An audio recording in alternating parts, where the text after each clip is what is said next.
요한복음 5장 1절로 9절까지 말씀 우리 함께 봉독하실 때 저와 여러분이 한 절씩 교독하도록 하겠습니다. 제가 먼저 1절을 읽겠습니다. 그 후에 유대인의 명절이 되어 예수께서 예루살렘에 올라가시니라. 예루살렘에 있는 양문 곁에 히브리 말로 베데스다 하는 못이 있는데 거기 행각 5이 있고 그 안에 많은 병자, 맹인, 다리 저는 사람, 혈기 마른 사람들이 누워 물의 움직임을 기다리니 이는 천사가 가끔 못에 내려와 물을 움직이게 하는데 움직인 후에 먼저 들어가는 자는 어떤 병에 걸렸든지 낫게 되밀어라. 거기 38해 된 병자가 있더라. 예수께서 그 누운 것을 보시고 병이 벌써 오래된 줄 아시고 이르시되 내가 낫고자 하느냐? 병자가 대답하되 주여 물이 움직일 때에 나를 못에 넣어주는 사람이 없어 내가 가는 동안에 다른 사람이 먼저 내려가나이다. 예수께서 이르시되 일어나 내 자리를 들고 함께합니다. 그 사람이 곧 나아서 자리를 들고 걸어가니라. 이 날은 안식일이니. 아멘. 이 시간 절망의 답이 되신 예수 그리스도라는 제목으로 목사님 나오셔서 말씀 증거해 주시겠습니다.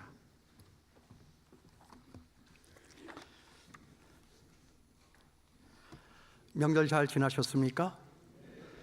더도 말고 덜도 말고 한가위만 같아라. 그런 명절이 되었는지 모르겠습니다. 정말 그런 명절이 되었었기를 바랍니다. 그러고 보니까 우리가 살고 있는 세상에는 참 좋은 말들이 많습니다. 우리 마음에 기쁨을 주고 설렘을 주고 또 용기를 주고 위로를 주는 그런 말들, 참 좋은 말들이 우리 주변에는 많습니다. 그런 말들 중에 하나가 오늘 우리가 여기 본문 가운데 만나는 이 명절이라고 하는 말입니다. 명절이지만 혼자 방 안에 들어 앉아서 이 설교를 준비를 하다가 보니 저에게는 이 명절이라고 하는 말이 그렇게 특별한 느낌으로 다가왔는지는 모르겠습니다. 그런데 이 말씀 속에는 명절, 이 말만 있는 것이 아니었습니다. 그 다음에 계속 이어져 나오는 말 가운데에서 양문이라고 하는 이 말, 그 다음에 베데스다라고 하는 이 말, 이런 말도 있었습니다. 그 말들이 다 제게는 정말 특별한 의미로 이번에 설교 준비를 하는데 제 가슴에 들어왔습니다. 제게는 그 명절이 나를 위한 추석 명절, 그리고 또 양문이 나를 위한 희생양이 들어오는 그 문으로, 또 그 베데스다 연못이 나를 위한 하나님의 자비가 분출하는 그 연못으로 제 가슴에 다가왔습니다. 아니, 사실 따지고 보면 그 말들의 의미는 다 그런 말입니다. 얼마나 멋진 말입니까? 여기 제가 말씀을 드린 이 명절, 그 다음에 양문, 또 그 다음에 베데스다 연못이라고 하는 이 말은 우리 성경을 연구하는 신학자들이나 우리 목사님들에게는 아주 특별한 의미를 가져다주는 말입니다. 세상의 다른 어떤 말들과는 달리 비교할 수 없을 정도로 그 말씀 속에 담겨져 있는 그 신학적인 의미와 그 무게감이라고 하는 것은 아주 특별하다라고 하는 것을 먼저 우리는 생각할 수 있어야 하겠습니다. 그런데 제가 이 말씀을 묵상을 하면서 계속해서 생각을 하다가 보니까 제가 말씀을 드린 그 좋은 말, 아름다운 말, 우리의 마음에 감동을 줄 수 있는 그런 말들이 하나같이 다 뭐냐? 빈말이었습니다. 아무런 의미가 없었어요. 아무런 뜻이 없었어요. 그야말로 있으나마나한 아무 뜻도 없는 색이 바란 잊혀진 말들이었고 잊어버린 말들이었습니다. 그래서 제게는 더 이 설교 준비를 하며 이 말들이 괴로움으로 다가왔었던 것을 먼저 말씀드립니다. 생각을 해보세요. 이 명절이 어떤 명절입니까? 유대인들에게 있어서 이 명절이 어떤 명절이죠? 이건 우리도 마찬가지예요. 구원을 위한 명절입니다. 구원의 소식이 선포되는, 구원의 하나님을 상징하는 절기다 하는 거예요. 구원을 위한 명절이 있고 희생제사가 있고 하나님의 자비로 일컬어지는 그 베데스다 연못이 있는데 그 연못 있는 그 주변가에 뭐가 있었어요? 수많은 병자들이 있었다는 거예요. 이렇게 좋은 말들이 있는데 거기에는 정말 신음소리 하나 제대로 낼 수 없는 너무나도 비참한, 너무나도 참혹한 우리의 눈살을 찌푸러뜨리고 우리의 눈길을 돌려버릴 수밖에 없는 그런 환자들이 그득했다는 거예요. 여러분, 이 그림이 마음에 그려지십니까? 이게 어울려요? 어울린다고 생각을 합니까? 그러므로 오늘 이 말씀은 이런 말들과 그런 그림들을 통해서 우리에게 들려주시고자 하는 우리 하나님의 아주 중요한 계시의 음성을 담고 있다. 저는 그렇게 생각을 했습니다. 우리는 그것을 놓쳐서는 안 되는 것입니다. 그런데 그게 38년 된 이 병자만의 문제가 아니었다라고 하는 데에 문제의 심각성은 더 있습니다. 오늘 이 현대를 살아가는 저나 여러분, 우리들 모두에게도 똑같은 그런 문제들이 있다라고 하는 이것을 지적하고 고발하는 말씀이 바로 오늘 우리가 만나는 이 말씀, 이 사건에 대한 내용이다 하는 거예요. 그렇지 않다면 이 사건이 이 성경 말씀 속에 들어가 있어야 할 이유가 없다 하는 것이죠. 오늘 이 말씀은 저나 여러분을 향한 말씀이에요. 저와 여러분의 삶의 모습을 비춰주는, 고발하는, 지적하는, 그래서는 안 되지 않느냐라고 도전하는 말씀이다 하는 거예요. 여러분, 그러고 보니까 정말 우리에게 명절이 있습니까? 우리가 갖고 싶은 것 중에서 명품이라고 하는 것이 있듯이 우리 생애 많은 날들 가운데에도 정말 이 명품과 같은 그런 명절이 있었느냐 하는 이것을 저는 여러분에게 묻고 싶습니다. 올해 지난 추석 정말 더도 말고 덜도 말고 한가위만 같아라 라고 하는 그런 명품과 같은 좋은 날들이었습니까? 그것은 단지 희망일 뿐이고 또 그냥 한번 여러 가지 아쉬움과 아픔을 남기고 지나가 버리고 마는 그런 날들이 아니었는가 라고 하는 이것을 우리는 다시 한번 생각해 봐야 하는 것입니다. 잘 쉬셨습니까? 그랬더니 어떤 분 그러더라고요. 너무 길어가지고 쉬는 것도 아니고 노는 것도 아니고 이게 뭔지 모르겠다고. 그런데 제가 여러분에게 다시 묻습니다. 이 명절은 구원을 위한 명절이에요. 구원의 소식이 선포되고 정말 우리가 하나님의 백성이고 하나님이 때를 따라 돕는 은혜를 주시고 하늘의 문을 여시고 필요를 따라 모든 것들을 공급하여 주시는 이 명절, 이 명절의 주인은 하나님이시라고 제가 지난주에 말씀드렸어요. 그런 명절이 되었느냐 하는 거예요. 우리가 바랐던 그런 명절은커녕 나를 위한 희생과 자비, 그 양몬과 베레스의 연못, 그런 말만 무성하고 실체가 없는 그런 세상이 바로 여기 이 38년 된 병자가 사는 세상이고 여기 저나 여러분 우리들이 살고 있는 우리의 모습이 아니냐 하는 거예요. 그런 말은 있어요. 그런데 그런 실체가 없어요. 하나님도 있고요, 예수님도 있고요, 명절도 있고요, 베레스다 연못도 있고요, 그리고 양의 문도 있어요. 그런 말들과 아주 친숙하게 가깝게 살고 있는 것이 저나 우리들의 삶이에요. 그런데 교회 안에 살고 있는 저나 여러분에게까지도 그런 명절이 있었느냐 하는 거죠. 이걸 지적해 주고 있는 거예요. 여러분, 희망이 있습니까? 희망이 없어요. 가만히 생각을 해보니까 사람들에게 있는 희망이라고 하는 것은 고작 여기 베데스다 연못에 누워있는, 병들어 누워있는 이 병자, 38년 된 병자, 이 사람 정도가 가지고 있는 그런 희망일지 몰라요. 언젠가 내가 살아날 날이 있을 것이다. 저 물이 동하여 누가 나를 저 연못 가운데 먼저 던져놓는 자주가 있다면 나는 여기에서 자유함을 얻을 수 있을 것이다. 그런 막연한 그런 희망 가운데 저와 여러분 우리가 내 던져져 있는 삶을 살고 있는 것이 아니냐는 거예요. 이걸 들여다보자 하는 거예요. 여러분, 다시 묻습니다. 오늘 우리에게 희망이 있습니까? 희망이 없어요. 오죽하면 희망 고문이라고 하는 말이 생겨났겠습니까? 좋아질 거야, 나아지겠지, 조금만 더 기다려, 조금만 더 참아, 우리에게도 언젠가는 좋을 날이 있게 되겠지. 그야말로 이건 명절이 아니라 사절이죠. 양문이 아니라 고문입니다. 그리고 자비가 아니라 좀비입니다. 죄송해요, 아재 개그를 해가지고. 근데 이게 사실 그렇지 않느냐 그 말이에요. 거기 3절에서 4절 말씀을 보세요. 그 안에 많은 병자, 맹인, 다리 저는 사람, 혈기 마른 사람들이 누워. 그거 아닙니까? 그리고 거기서부터 4절 마지막까지 여러분 성경에도 그런 표시가 되어 있는지 모르겠지만은 괄호로 묶였습니다. 그 다음에 말이, 여러분 이 괄호 잘 보시길 바랍니다. 괄호 속에 무슨 말이 있죠? 물의 움직임을 기다리니 이는 천사가 가끔 못에 내려와 물을 움직이게 하는데 움직인 후에 먼저 들어가는 자는 어떤 병에 걸렸든지 낫게 되밀이라. 여러분, 그런데 이 신화 전설 같은 이 말이 왜 이 괄호 속에 묶였습니까?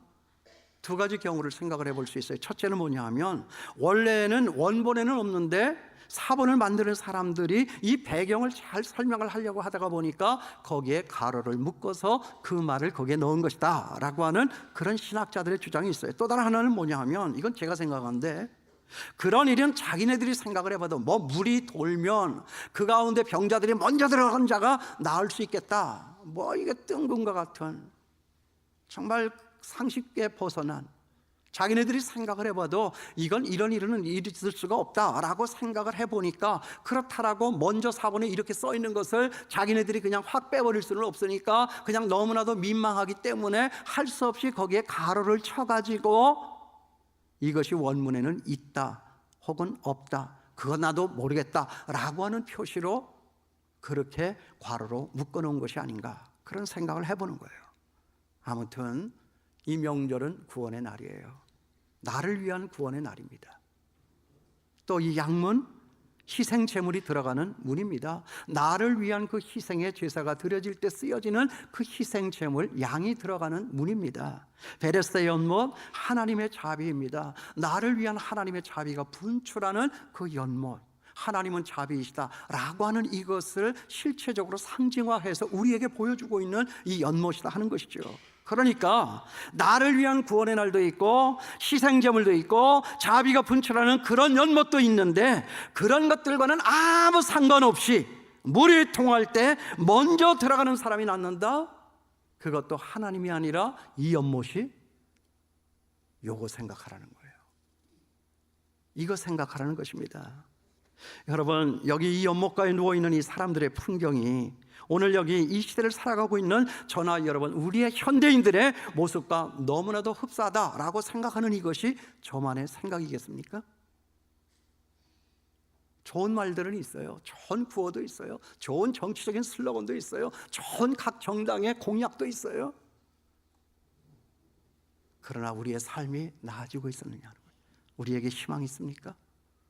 그것은 어찌 보면 여기 38년 된 이 병자처럼 저 연못에 물이 돌면 누군가 나를 먼저 집어넣어 내가 제일 먼저 들어가는 그날에 내가 고침받고 나음을 입을 수 있겠다, 뭐 뜬금없는 이 신화와 같은 전설과 같은 그런 것들을 정말 실오라기 같은 그런 희망으로 붙들고 저나 여러분, 우리가 막연한 이 삶을 걸어가고 있는 것이 아니냐 하는 거예요. 우리의 삶의 방식이 뭐예요? 여기 그림에서 나타난 것처럼 그런 근거 없는 소문, 그런 확실치 않은 신화, 그런 확인되지 않는 사실을 입각해서 그렇게 살다가 허망하게 죽어가는 이것이 저나 여러분, 우리들의 인생이 아니냐 하는 거예요. 답이 있습니까? 답이 없습니다. 희망이 있습니까? 희망이 없습니다. 제가 볼 때는 희망이 없어요. 하나님이 없는 곳에는 희망이 없는 거예요. 2010년도에 나온 영화 중에서 하모니라고 하는 영화가 있어요. 여러분 보셨습니까? 보셨는지 모르겠어요. 어떤 감옥의 이야기예요. 어떤 감옥의 여죄수들이 합창대회에서 좋은 성적을 내고 1등을 하면 특박을 받아서 그 대원들 모두는 다 외출하는 특권이 주어진다라고 하는 이 사실을 알고 합창단을 이제 죄수들끼리 조직을 했어요. 젊은 시절에 남편이 외도를 했어요. 외도하는 그 현장을 목격하고는 그만 순간 자기 감정을 억제하지 못해서 남편과 그 상대방 여자를 칼로 찔러 죽인 제목으로 사형 선고를 받은 죄수 하나가, 할머니가 합창단 그 지휘를 맡았어요. 그 할머니가 요새 뜨는 영화 I Can Speak로 다시 각광받고 있는 나문희 여사입니다. 이분이 거기에 그 역으로 나왔어요. 영화 속의 주인공들은 결국 훌륭한 합창단으로 하모니를 이루어서 아주 훌륭한 공연을 성공적으로 잘 마쳐서 1등을 하게 됩니다. 그러고 나서 해피엔딩으로 영화가 끝났으면 얼마나 좋았겠습니까? 그러나 그러지를 못했다 하는 거죠. 이제 공연을 마치고 지휘를 맡았던 그 할머니의 사형 집행의 날이 정해진 것입니다. 이 영화는요, 그 할머니가 사형 집행장으로 끌려가는 그 뒷모습으로 이 영화가 끝을 맺는 거예요. 참 이 영화를 보고 나서도 참 찝찝했어요. 정말 마음이 아팠어요. 그 영화를 보고 정말 내내 우울한 기분이 들고 있었는데 그 다음날 새벽에 묵상하는 가운데에서 제가 이런 큰 깨달음을 얻게 되었어요. 그것은 뭐냐 하면 다시 생각을 해보니까 그 영화의 클라이막스는 맞다. 그 마지막 할머니가 끌려가는, 사형장으로 끌려가는 그 마지막 장면, 거기에 있었다. 비록 영화에서 음악이 교도소 안에 있는 사람들의 마음을 여는 역할을 했고 그들에게 희망을 심어주는 역할을 했지만, 그러나 그들이 그렇게 몰두하고 재미있어 했던 그 음악은 사형 선고를 받은 그 사람을 구원하지를 못했더라 하는 거예요. 목사라서 그런지 저는 그 장면이 그렇게 해석이 되고 읽혀지더라고요. 아무리 음악이 좋지만. 저도 옛날에 그랬죠. 노래만 있으면 밥을 안 먹어도 좋았어요. 그것이 제 삶이었어요. 너무나도 좋았어요. 거기에 내 구원이 있겠지, 그것만 있으면 나는 살 수 있을 거야 라고 생각을 했는데 그게 아니었더라고 하는 거죠. 그 영화도 똑같았어요. 그렇기 때문에 우리의 삶이 아무리 성공적인 합창지휘를 이뤄낸다 할지라도 결국은 다 뭐예요? 사형 현장으로 끌려가는 우리 인생의 모습을 그린 것이 이 영화가 아니냐 하는 그런 생각을 해본 겁니다. 여기 38년 된 병자도 마찬가지잖아요. 답이 없어요. 살 수 있다는 확실한 답도 없으면서도 그냥 그런 신화, 막연한 신화, 그런 전설, 그런 소문, 그냥 그런 희망에 기대어서 속절없는 날을 거기 그 자리에서 하루하루를 지내고 있었다는 거예요. 물이 동하면 먼저 들어가는 사람이 낫는다? 어느 천년에요? 아마 저 혼자 생각에 무정 걸린 사람이 먼저 들어가서 고침받겠지. 왜? 우리가 살고 있는 세상에는 항상 그런 얌체들이 있었으니까.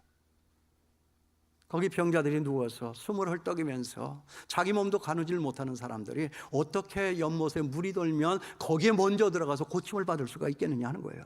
되지도 않는 일을 갖고 될 수 있는 것처럼 희망의 실가닥을 잡고 살아가고 있는 것이 이 땅을 살아가고 있는 저나 여러분, 우리 현대인들의 모습이 아니냐 하는 거죠.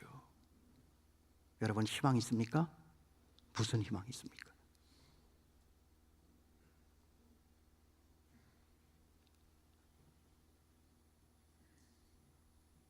자기 몸을 거동하지 못하는 사람은, 자기 힘으로 아무것도 할 수 없는 사람은 물이 동해서 거기 먼저 들어가면 사람이 살아날 리도 없겠지만 그건 그냥 사람들의 뜬 소문이고 전설 같은 신화 같은 얘기겠지만 아마 무정 걸린 사람이 먼저 뛰어들어갈 거예요. 그런 얌체들은 언제나 있는 거니까. 그러니까 우리가 살고 있는 이 세상이 화가 나는 세상이잖아요. 분노하는 세상이잖아요. 그러니까 절망하는 세상이 아니냐 하는 거예요. 그러니까 저나 여러분, 우리들 모두가 다 아프다는 거예요. 안 아픈 사람이 없어요. 여러분, 꼭 몸이 아파야만 아픈 것입니까? 우리의 마음도 아픈 것이고요, 우리의 영혼도 아픈 것이에요. 세상에 안 아픈 사람이 어디 있나요? 그러니까 오늘 여기 이 말씀 가운데 그 절망의 답이 되시고 그 아픔의 치료자가 되시는 예수 그리스도가 있다, 예수 그리스도가 있어야 한다 라고 저는 생각을 했다는 거죠. 그런데 보니까 예수가 있어요. 여러분, 여기 38년 된 이 병자, 잃은 자입니다. 한마디로 말하면 그는 잃어버린 자예요. 건강을 잃었잖아요. 가족들을 잃어버렸잖아요. 관계를 잃어버렸잖아요. 희망을 잃어버렸잖아요. 자기 스스로의 살 길도 잃어버렸잖아요. 찾아야 되지만 무엇을 찾아야 될지를 모르고, 찾아야 되지만 어떻게 찾아야 될지를 모르는 것이 바로 이 38년 된 이 병자의 모습이고, 지금 여기 이 시대를 살아가고 있는 저와 여러분, 우리들의 모습이 아니냐 하는 거예요. 병자만 그러냐 하는 거죠. 여기 있는 우리도 그렇다는 거예요. 여러분, 무엇을 찾고 있습니까? 어떻게 찾고 있습니까? 우리 모두가 다 길을 잃어버렸어요. 우리 모두가 지금 다 답을 잃어버렸습니다. 그런 의미에서 저나 여러분, 우리 모두는 잃어버린 사람들이다 하는 거예요. 열심히 찾았지만 그건 아니었다는 거죠. 열심히 찾고 있었으나 또 그건 아닐 것입니다. 그러니까 우리 모두가 다 뭐예요? 잃어버린 사람들입니다. 그에 반하여서 우리 예수님은 찾아오시는 하나님이세요. 그런 사람들에게 찾아와 인생의 답을 주시고 상하고 지친 몸과 마음에 이 치유와 회복을 주시는 분이 누구냐? 하나님이시라는 거예요. Seeking God, 찾아오시는 하나님이시다. 그런 의미에서 오늘 이 말씀은 그런 우리를 향해서 찾아오시는 Seeking God, 하나님에 대한 말씀이다 하는 거예요. 오늘 이 말씀의 주인공은 하나님이에요. 이 하나님을 우리가 만나야 되는 거예요. 38년 된 이 병자를 보고 그래도 내가 낫네, 그거 하라는 거 아니에요. 38년 된 이 병자를 보고 아이고 참 불쌍해라, 그 병자 보라는 거 아니에요. 이 사건, 이 기록을 통해서 우리가 찾아야 하고 만나야 할 분은 바로 하나님이시다 하는 거예요. 그래야 길을 찾죠. 그래야 답을 찾죠. 그래야 우리의 삶의 모든 절망과 두려움과 방황은 끝이 나게 되는 거예요. 이 주님을 다시 만나서 다시 새 출발하여 나아가는 저와 여러분 될 수 있게 되기를 주님의 이름으로 축원합니다. 죄송합니다. 추석 명절 잘 지내고 와서 아직 정신 못 차리고 있는데 너무나도 심각하고 진지한 얘기를 제가 여러분 앞에 드리니까 우리 집사람에게 그 얘기 했더니 왜 그랬어 그러더라고요. 아무런 도움이 되지 않는 거예요. 정말 이 주님을 다시 만났으면 좋겠어요. 여러분 추석 다 잊어버리시고요, 이제 우리 정신 차리자고요. 지금이 어느 때라고요? 구원의 날이에요. 새생명 축제가 진행이 되고 있는 날이에요. 양의 문이 있고요, 베데스다 연못이 우리 가운데 있어요. 찾아오신 하나님도 있다고 말해요. 이 하나님을 만나서 우리 다시 새 출발하고 저 세상가로 나아가서 정말 갈 길을 잃어버리고 어떻게 해야 살아가야 할지 살 길을 잃어버린 그 사람들에게 우리는 이 답을 줘야 되지 않겠느냐 하는 거죠. 그런데 그분이 오셔서 첫 번째 하신 일이 뭐죠? 저는 이 말씀 묵상하면서 참 재밌기도 했지만 참 그렇다, 마음 쓸쓸한 한 면의 구석 찾아볼 수 있었어요. 거기 6절 말씀에 보면 우리 예수님이 이렇게 얘기를 해요. 내가 낫고자 하느냐? 뭐 그런 걸 물어봐요. 그걸 질문이라고 하겠어요? 그런데 예수님은 네가 낫고자 하느냐? 38년 된 병자, 하루도 빼놓지 않고 아팠던 그 환자. 그러면은 예, 제가 낫기를 원합니다, 이렇게 대답을 하면 좋을 거 아니에요. 근데 여러분, 이 사람은 이론이 많았어요. 참 제가 놀란 건 뭐냐 하면 이런 형편, 이런 사람에게도 그런 이론은 많고 그런 말은 있었다 하는 거예요. 그러니까 말이 많아 세상은. 그런 예수님께 뭐라고 대답을 하죠? 거기 7절 말씀 보세요. 병자가 대답하되 주여, 물이 움직일 때에 나를 못에 넣어주는 사람이 없어 내가 가는 동안에 다른 사람이 먼저 내려가나이다. 정말 저는 놀랐어요. 제가 낫기를 원합니다.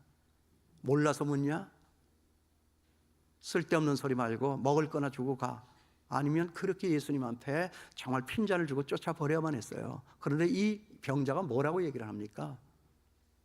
그렇습니다, 주님. 저 물이 동할 때 나를 먼저 넣어줄 자가 없어서 내가 이 병이 낫지를 않고 있습니다. 여러분 이 말 잘 생각을 해보세요. 세상 사람들은 다 이론이 많아요. 다 각자가 하고 싶은 말들이 있다는 거예요. 세상에 이런 이론이 없는 사람이 없어요. 이렇게 하면 산다, 저렇게 하면 살 수 있겠지, 그거 없는 사람 한 사람도 없어요. 아무도 없습니다. 그러니까 우리가 사는 세상이 이렇게 말이 많고 이렇게 이론이 많아서 이렇게 복잡하고 시끄럽고 어지러운 세상이 되고 만 거예요. 여러분 진리는 간단한 거예요. 뭐 그렇게 말이 많아요? 예, 제가 낫기를 원합니다. 주여 나를 구원하여 주시옵소서. 이러면 되는 거잖아요. 그런데 믿지 않는 사람들 보세요. 너희 하나님이 있냐? 하나님이 있는 거 보여주면 내가 믿을게. 하나님은 왜 이렇게 잔인하시냐? 하나님을 믿는 너희 교회, 너희들 사는 게 뭐 그딴 식이냐? 뭐 말들이 굉장히 많아요. 구원의 하나님을 두고도 세상 사람들은 이론이 많고 할 말이 많은 거예요. 그런데요, 그 생각하는 것이나 말하는 것이 뭐예요? 다 긍정이 아니라 부정이에요. 그리고 또 다 자기 탓을 하는 것이 아니라 다 남 탓을 하고 있는 거예요. 이 시대를 살아가고 있는 사람들의 이론, 이 사람들이 말하고 있는 그 말, 그 전체 말들을 다 조사를 해서 분석을 해보면 그 가운데 정확한 거 하나가 있어요. 다 부정적이고 다 남 탓이라는 얘기예요. 그러니까 살기가 어려운 거예요. 여기 이 환자가 지금 그러고 있잖아요. 누가 자기를 넣어줄 자가 없어서 자기가 지금 이 모양 이 꼴로 살아가고 있다고. 남 탓하고 있는 것 아닙니까? 주여, 물이 움직일 때에 나를 못에 넣어주는 사람이 없어 내가 가는 동안에 다른 사람이 먼저 내려가나이다. 여러분, 이것이 우리의 인생이에요. 이것이 우리 인생이 갖는 한계라고 볼 수 있는 거예요. 되지도 않는 소리를 믿고 될 수도 없는 일에 자기의 목숨을 걸고 자기는 자기를 위해서 아무것도 하지를 못하고 할 수도 없으면서 다른 사람 탓이나 하고 핑계나 대고 그런 이론들만을 들이대고 있어요. 이것이 우리가 살아가고 있는 삶의 모습이 아닐까요? 지난 토요일 불꽃 축제가 있었습니까? 저는 모르고 있었어요. 그걸 보고 어떤 국회의원은 그 불꽃 축제와 관련해서 이런 말을 했어요. 저도 평소 축제를 좋아하지만 지금처럼 나라 운명이 풍전등화인데 막대한 혈세를 들여서 불꽃 축제하면서 흥청망청하는 게 이해가 가지 않는다. 그 불꽃 축제를 못 봐서 약이 올라서 그랬는지 몰라도 이 말이 확 가슴에 공감으로 다가오더라고요. 아, 핵폭탄이 터지면 저런 불빛도 보지를 못하고 저런 화약 냄새도 못 맡고 그냥 가버리고 말 텐데 그거 연습했나? 그런 생각도 들더라고요. 아주 못됐죠. 또 그 국회의원은 이런 말도 했어요. 이런 와중에도 해외여행 가는 사람들로 인천공항은 인산인해를 이루네요.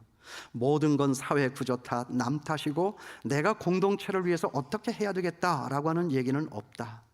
뭔가 이대로는 안 된다라고 하는 생각이 드는 것은 저만의 생각일까요? 물론 이 글에 대한 논란이 있었다라고 하는 것은 저는 잘 알고 있습니다. 뭐 혈세가 아니라 이게 한화에서 후원하는 불꽃 축제더라고요. 하나가 돈을 댄 거예요. 우리가 세금을 낸 그 돈을 가지고 지방 정부가 이 불꽃 축제를 연 것이 아니라 한화가, 한 개인의 회사가 그렇게 불꽃 축제라고 하는 것을 만들었다는 거예요. 또 국회의원이 쓴 이 글이 이 국회의원이 쓴 것이 아니라 그의 보좌관이 썼다라고 하는 것도 뭐 얘기가 있곤 했습니다. 그런데 뭐 달리 생각을 해보면 이렇게 생각할 수 있어요. 핵전쟁의 위기가 있는 이런 때일수록 우리 백성들은 위축이 되지 말고 불꽃놀이라도 해야 한다라고 하는 거. 그래야 이 땅의 전쟁 위기감이 높아지면 해외 투자자들이 다 돈을 빼가지고 다 도망가 버리고 말 테니까 불꽃 축제라도 우리가 해야 되는 것 아니냐. 그런 다른 사람의 이론도 있을 수가 있어요. 해외 여행이요? 뭐 그것도 그럴 수 있다고 생각합니다. 국내 여행지에 사람들이 너무 많으니까 갈 데가 없잖아요. 뭐 잠잘 데도 없고 주차할 데도 없고 그러니까 또 물가는 또 해외보다도 훨씬 더 비싸니까 그렇게 할 수 있습니다. 그걸 뭐라고 말할 수는 없는 거예요. 그러나 제가 주목했던 말은 딱 한마디 이 말이에요. 모든 건 사회구조 탓, 남 탓이고 내가 공동체를 위해서 어떻게 해야 되겠다라고 하는 얘기는 없다. 뭔가 이대로는 안 된다라고 하는 생각이 드는 것은 저만의 생각일까요? 그러니까 여기 이 아픈 사람의 이 소리가, 이 병자의 소리가 여기 이 보좌관의 소리와 겹쳐져서 자꾸만 제 귀에 반복해서 들려졌다 하는 거예요. 나를 못에 넣어주는 사람이 없어. I have no one to put into the pool. 저기 저 연못에 나를 넣어줄 자가 아무도 없습니다. 한 사람도 없습니다. 그런데 그 뒤에 말씀을 보니까요, 이것이 사회 구조 탓이 아니라 남의 탓이 아니라 바로 자기 탓이었는데도 말입니다. 거기 14절 말씀에 보면 이런 말이 나와요.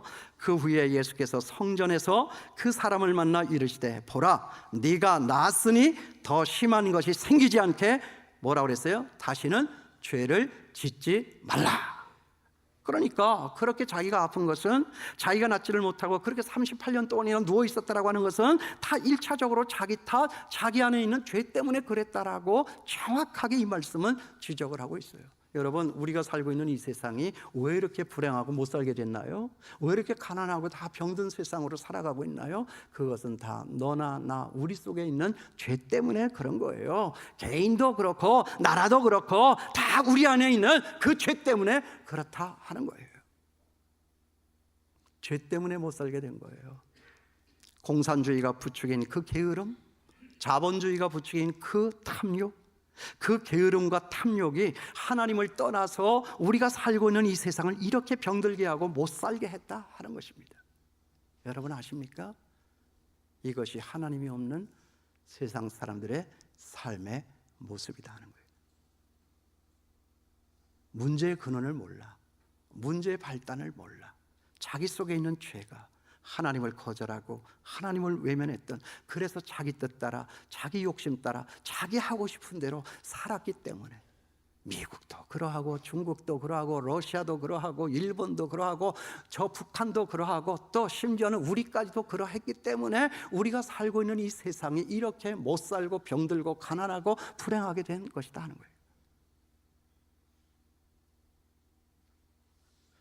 그러니까 모두가 다 여기 38년 된 병자처럼 나는 살고 싶은데, 나는 살고자 하는데 나를 도와주는 사람이 없다, 불평이나 하고 남 탓이나 하고 그렇게 하고 사니까 우리가 살고 있는 이 세상에 테러가 일어나고 전쟁이 일어나고 그리고 묻지마 살인이 그렇게 많이 일어나고 있는 거예요. 가만히 보면, 텔레비를 보고 있으면 야, 사람들이 다 병들었다, 모두가 다 아프구나,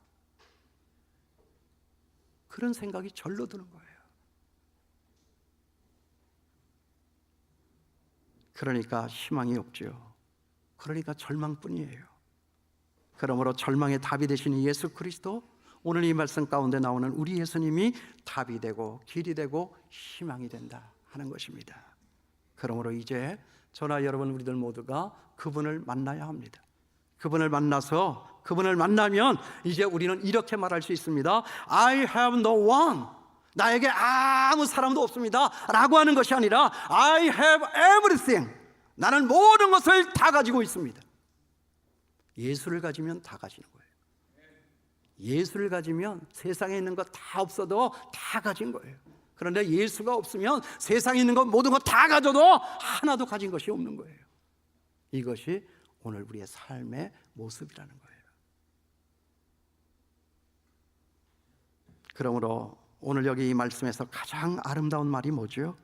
그 명절에, 그 희생제물에, 그 베데스다 자비의 연못의 주인공이 되시는 우리 예수 그리스도, 그분께서 하신 말씀, 일어나 내 자리를 들고 걸어가라.